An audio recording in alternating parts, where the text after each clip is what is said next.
Welcome to my first mini vlog. Ako nga pala si Mami ay Duda for almost 5 years at may 2 anak.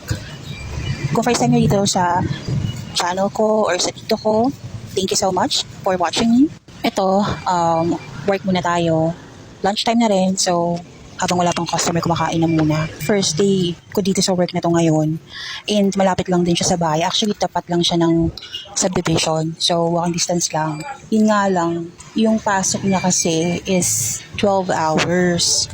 Aside from doon, mas mababa pa yung sahod niya. Siyempre, galing tayong call center. So, pag mga ganun, medyo malaki yung sahod. Dito kasi, almost 75% yung binaba.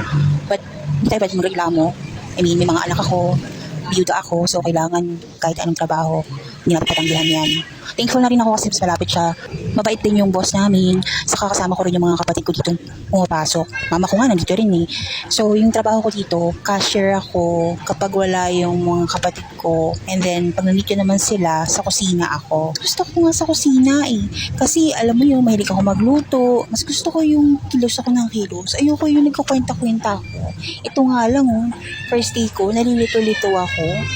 Ang labo pa ng mata ko, kaya nahihirapan na akong tumingin. Buti na lang talaga wala akong, alam mo yun, deductions or hindi ako nagkamali ng first day ko na to.